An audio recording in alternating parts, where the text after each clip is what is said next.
to the back, ayy. Got the foot on the gas, pedal to the metal when the lane moving fast, ayy. Let them all cross. If they hate, then let them hate and make a bigger boss, ayy. What is up, ladies and gentlemen? We are back. We are live. It is the Freight Coach Podcast, the top podcast in transportation, coming to you guys every single weekday, 8:30 a.m. Pacific, 10:30 Central, to break down some industry headlines. But most importantly, you guys provide some actual insight into what you could do with all of this information.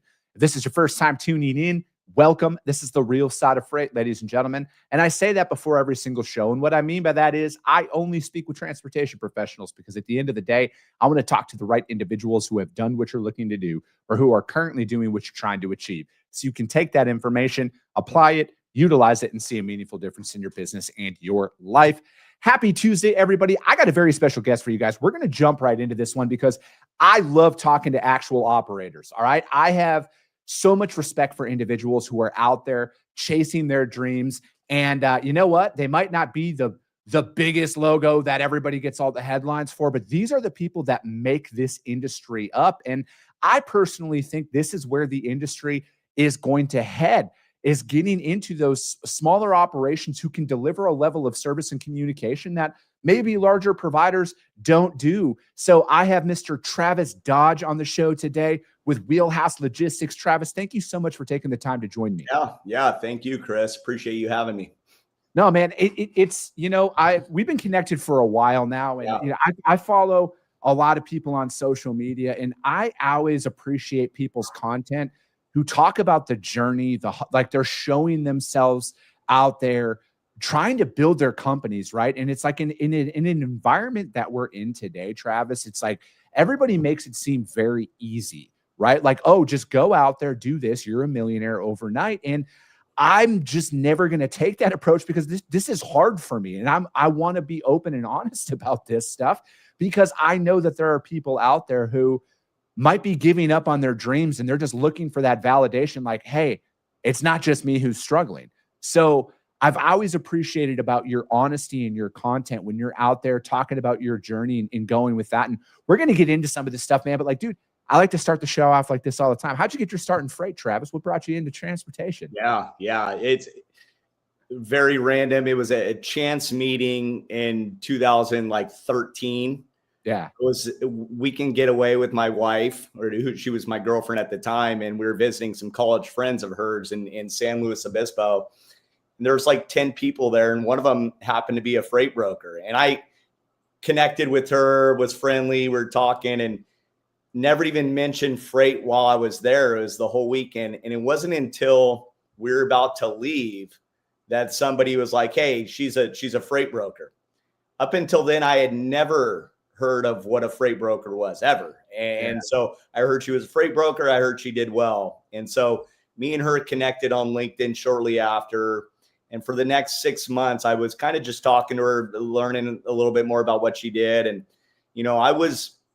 at the time I was selling software to doctors. Okay. And I didn't feel like I was really living up to my potential. I was doing okay, but not great. W-2 life, salary plus commissions. And I knew I wanted to bet on myself. Like up until that point, I was in my mid-30s, and I felt like there was more out there. And so the more I talked to her, the more I realized like there's some serious opportunity in freight. Like I felt like the pie was big. I felt like everywhere you look is something that was manufactured somewhere and shipped somewhere. And so she was a 1099 for another company out of it right in your backyard. And she was willing to take me on as a mentee. Yeah. And so months after that, put in my notice and started knocking on doors and cold calling and trying to find business as a freight agent. So you've been in this now for 13 plus years, essentially.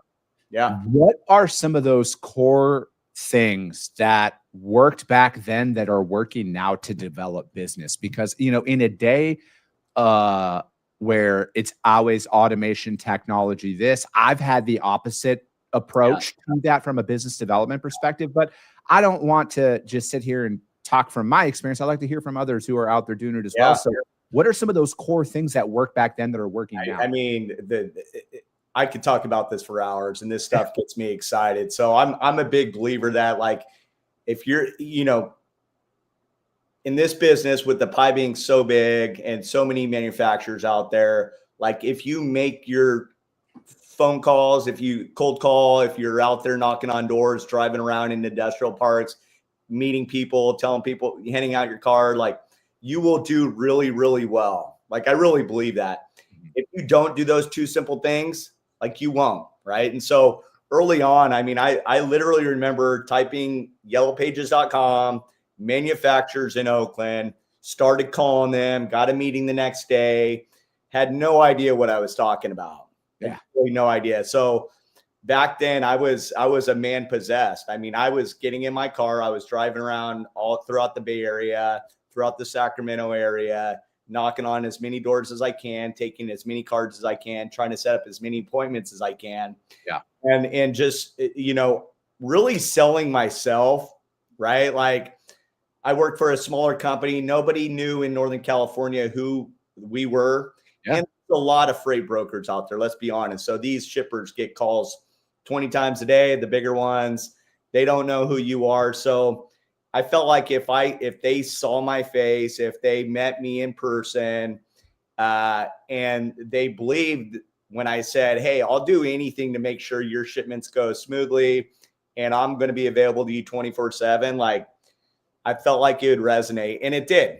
And so over time, I just started stacking customers and servicing them as much as I could. I was on call 24/7. And so now, fast forward, to 2026, like, those principles still apply. And I know you're a big believer in kind of like controlling the controllables. Like, there's a lot of people on LinkedIn and social media that don't believe in picking up the phone. They don't believe in getting in their car and driving, but man, it's the most effective way to get business. And there's not a close second. Well, Travis, why I appreciate your perspective on things compared to what I see out there on social media is you've bet everything that you're right. And I have too, right? Like, I have it all on the line. We're both self-employed. So it's like, there's a lot of theory out there. You know what I mean? Like, there's very few actual operators talking about tactically what works for them in their business, because the ones that do, we all are saying the exact same thing. I like the real operators and builders out there. They're out on the road, boots on the ground. They're calling people. They're trying to get that meeting, or they're trying to just get a conversation with the gatekeeper. They're not automating anything. They are actually, like you had said back in 2013, and what I've always done in my career, I'm just trying to sell myself. Like, hey, I at least know what I'm talking about. Right. You might not need me today, but I'm here if you do. And that's kind of the whole thing and to me, it's like, it's really understanding where you're at in the sales process. A lot of people go in and they go for the jugular in the first 10 seconds. Right. For me, I'm trying to set myself up as a transportation professional, not just another provider. And that comes with taking the time, the investment to go out there, meet people, shake their hands, and just learn a little bit more. Because, like, I'm not going to age you here, Travis, but we both got some gray hairs, and we both probably understand the fact that not everybody's going to be a fit, and that's fine. But the faster we get to a yes or a no, the faster we can fill our pipeline with actual potential, as opposed to chasing fictitious opportunity. Yeah. So my approach has been for years. It's like, when I talk to you, I know you're moving freight, right? Yeah. I know you're moving freight. You're working with a freight broker. Maybe you're working directly with carriers, whatever. And I'm not going in trying to take over their transportation 100%. I'm not trying to change the way they do things. I want to fit in somehow. If you're doing 20 shipments a week, let me help you out with 2. Okay. And so by doing that, it's, get my foot in the door, prove myself. Because in this business, you may get a shipment with them, but if you fall on your face, you're not going to be working with them long, right? So you want to go in, prove yourself, and then over time, you're just going to get more and more and more shipments. So I don't want them to think like, oh God, this guy's coming in, I've got to change my entire transportation process. Yeah. No, we're good. Like, no, hey, this is what we do really well. Let us try to fit in here. Let us complement your existing broker. Okay. And go from there. Now, a lot of times like, hey, no, we're good. And that's fine. Hey, I'm not going anywhere. Been doing this a long time. Can you just remember me if and when you guys decide to reevaluate vendors? Would love to be on the top of the list. Okay. Yeah. And so, what's great about this business too is before, when I was selling software to doctors' offices, when they pick the software, like basically you're not selling to them for another 20 years. They're using that software. Well, you may go into a shipper today and they kick you out. Maybe they're irritated. They don't want to talk to you. But then you can go in maybe a month later and they don't even remember you, right? Like, and it depends. It could be timing there in a better mood. It's like, all right, hey, come on in, And so that's happened so many times. I think it's more timing than anything. Because like, I can't tell you the amount of times I've been told, remove us from our list, you're your list, we're good right now. And then you call them back a month later. It's like it's the same person, completely different conversation. And I always, and this is why it's like, I think it's very important for people. And again, I'm a very competitive person. This is always easier said than done. You need to remove the personal emotion that you feel in that moment from that conversation. And you need, because to me, it is, man, it's all about the follow-up. And it's like, if they're good right now, cool, great. Like, and to kind of go into a little bit about the topic at hand here about like, when you're competing with the larger organizations that are out there. And again, I want to be abundantly clear. I am not anti-big business. I am not, and there is no brokerage or transportation company that does hundreds of millions, if not billions of dollars a year. They don't get that big because they suck. Okay. Totally. They are very, very good at what they do. But there is also an opportunity for the smaller startups who are more nimble. They're more fast. Like there's just a different drive and a hunger that can come along with that.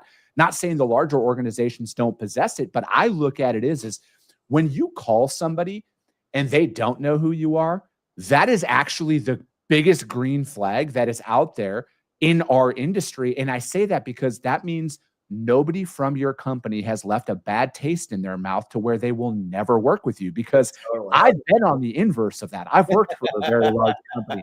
I've specifically heard, you're with who? Yeah, this happened to us. We will never work with you ever. Never heard that as the size company that we are now, though. That's funny. That's funny. It's so true. It's so true. So I've got a few thoughts on this, and we run into the same brokerages, the same big brokerages every day, every week.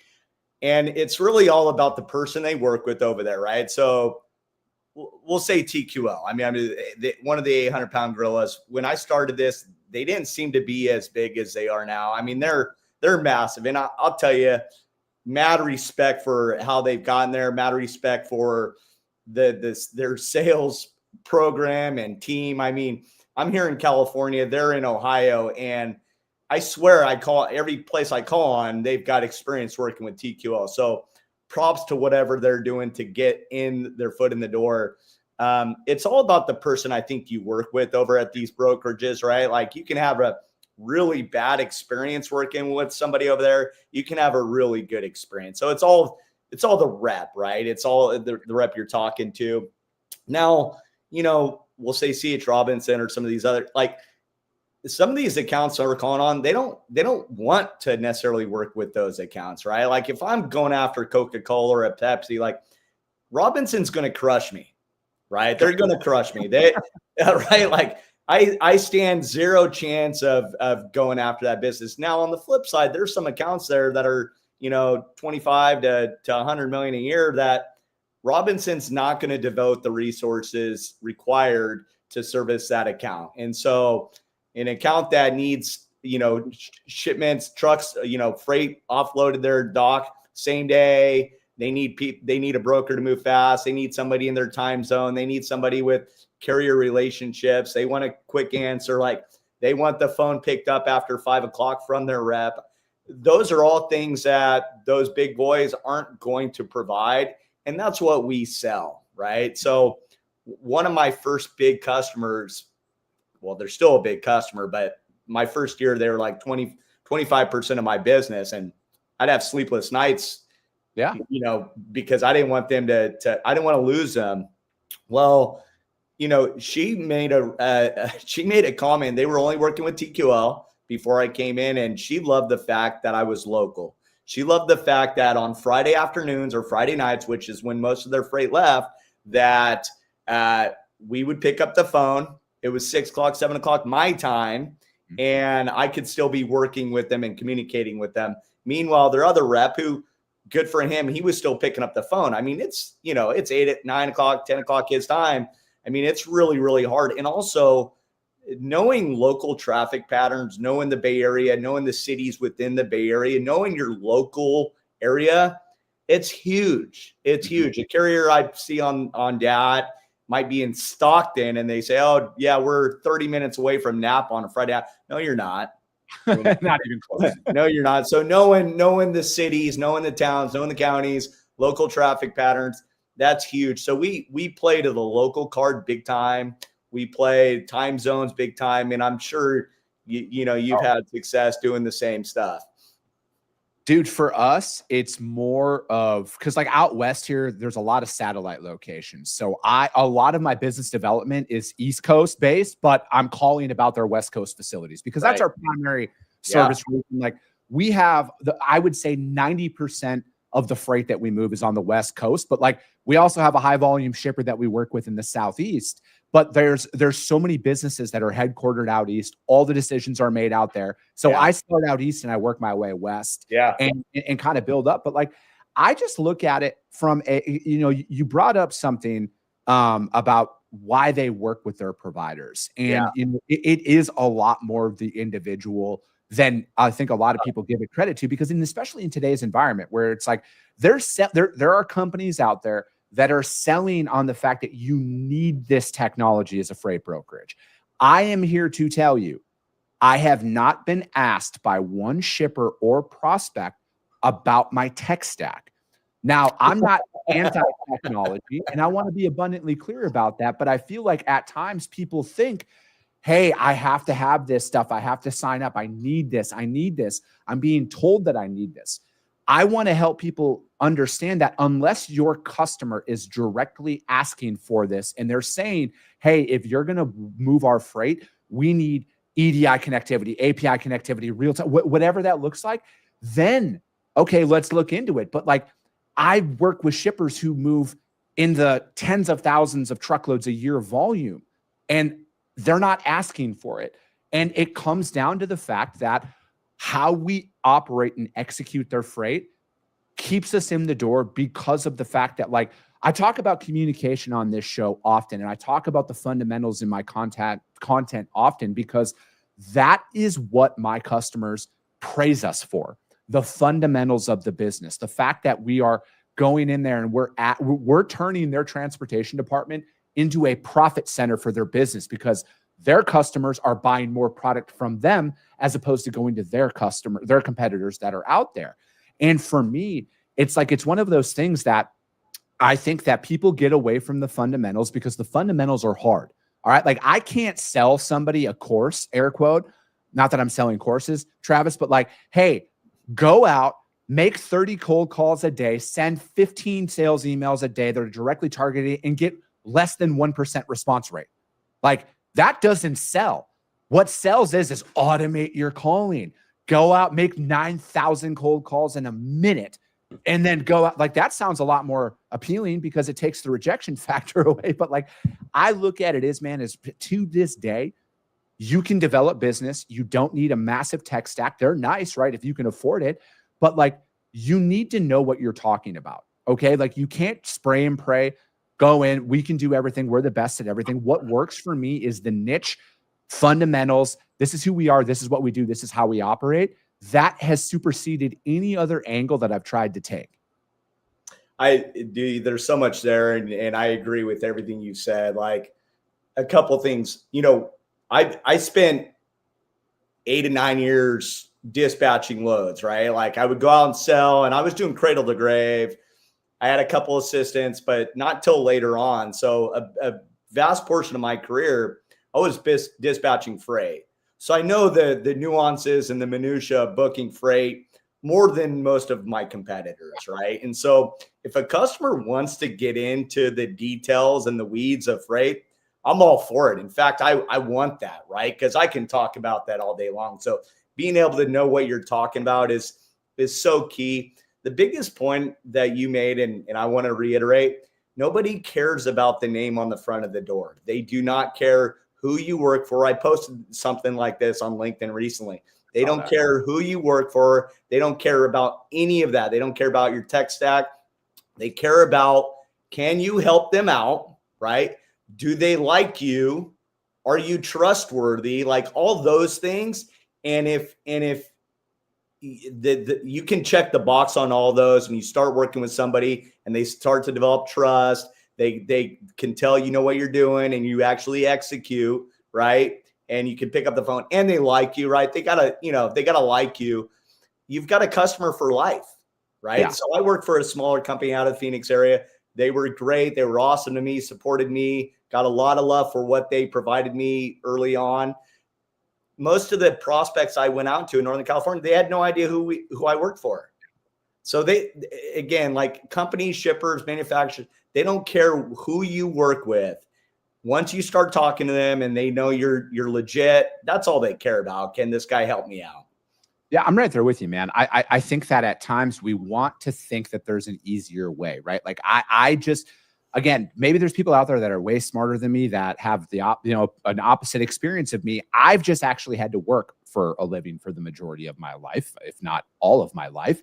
And I have just found, specifically inside of transportation, the number one skill set that has always worked in any freight market, and I think is fundamentally the most important attribute, is your ability to communicate. And it's oversold. Oh, communicate. Everybody communicates when it's easy, but are you in there when shit goes wrong? Are you a true partner in that moment? And like Travis, through this show, I've been very fortunate to meet shipping managers and befriend logistics managers for like multi-billion-dollar corporations. They don't come on the show, but I DM them and I email them, and they all say the same thing. It baffles them that nobody communicates what's going on with their freight. They're like, we cannot get people to tell us what's going on. Number two, people can't even bill them properly. They're like, we want to pay people, but nobody invoices us. Oh my God, that's right.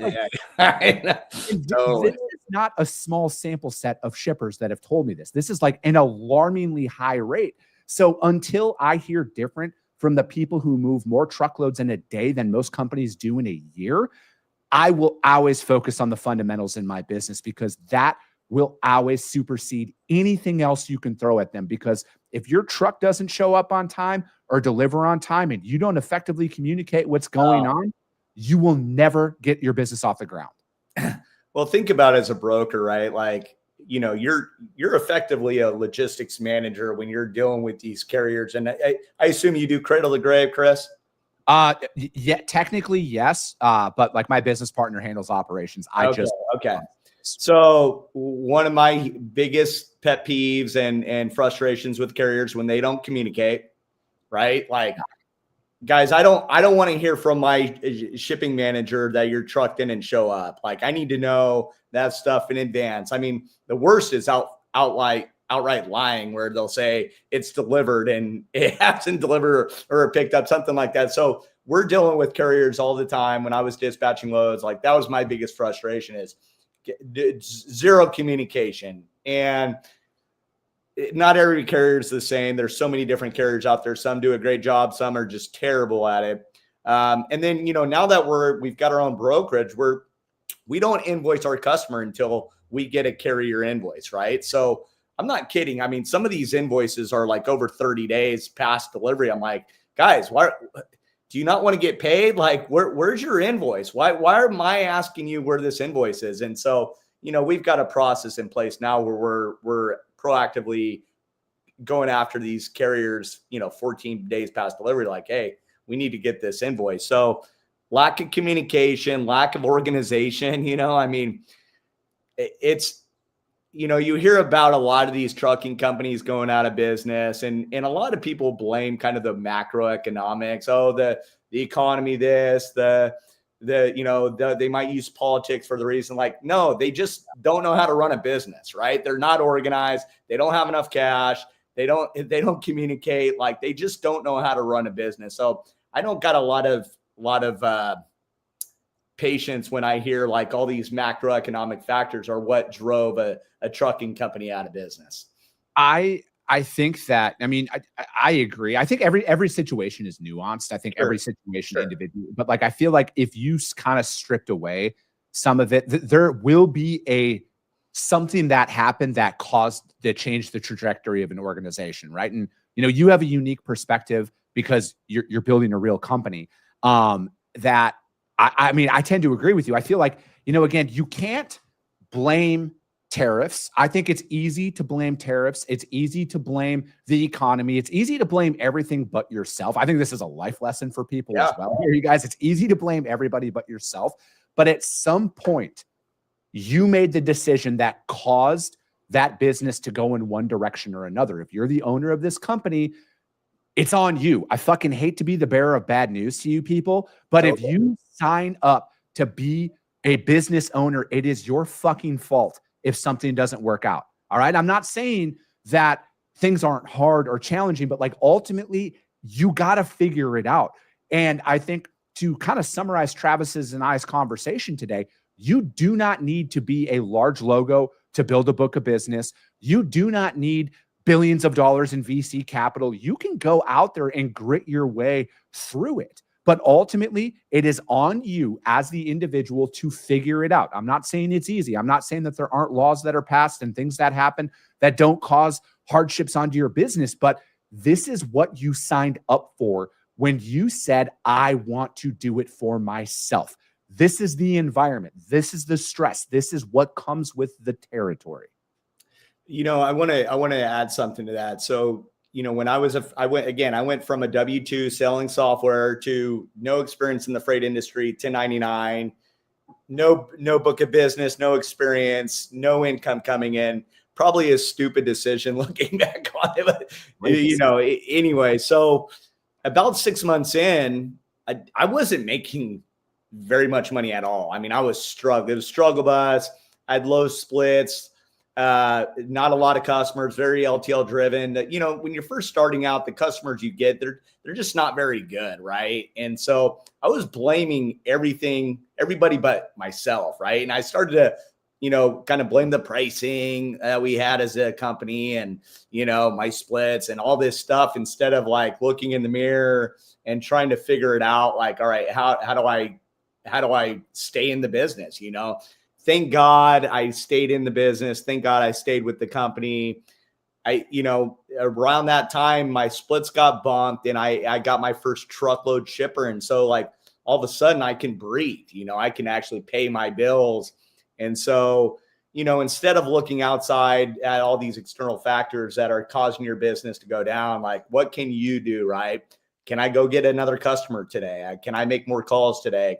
What can I do? Can I grow the business from my existing customer base? Like, what can you do as a business owner, as a freight agent, as a W-2 to succeed, Yeah. I think, as we're wrapping up here, Travis, I think it's a good place to interject that business is the ultimate competitive sport that is out there. There is no other thing like it that I've experienced. It is the greatest thrill ride I've ever been on. But it is literally the hardest thing I've ever done. And when you go, the brute force it takes to get something off the ground to sustainability, not even profit, right, to sustainability is a battle that most people aren't cut out for. And then to get it from sustainability to profit and growth, that's a whole other fucking conversation to have out there. But you can make it happen. You just have to be aware of what you're signing up for. And it is the most competitive thing you will ever partake in. Like a lot of people are like, oh, I played sports. This is way more competitive. When I will argue this till I die, Travis. Business entrepreneurship is more competitive than any professional sports, Olympics, anything that is out there, because this is a lifelong game, man. And you have to be committed to the next 30, 40 years of this. Otherwise, you can be bought, and you will be bought, and you will give up. Yeah. Specifically freight too. It's just so competitive. These people get 20, so many calls every day from your competitors. So if you're not out there trying to grow and find new customers, you're not going to be around long. Dude, that's it, man. That's why I'm a capitalist, and I love capitalism, because it gives every one of us an opportunity to at least grow and achieve. But Travis, thank you so much for your time today. How does anybody reach out to you guys? If you guys are hiring or anything like that, man, put that in. Yeah. So we're pretty active on LinkedIn right now. So, Wheelhouse Logistics is our company. We're out of Oakland. If you look us up on LinkedIn, that's really the best way. Wheelhouselogistics.com. I'm Travis Dodge.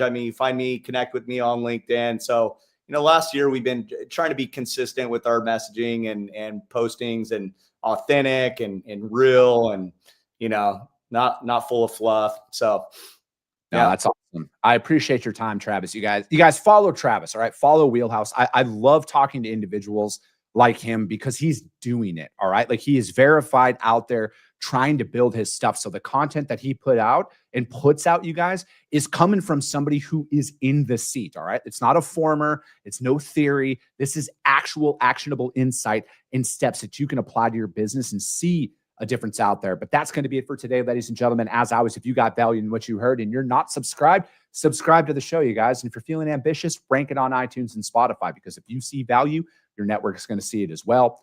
I appreciate you guys. I love you guys, and we'll be talking to you soon.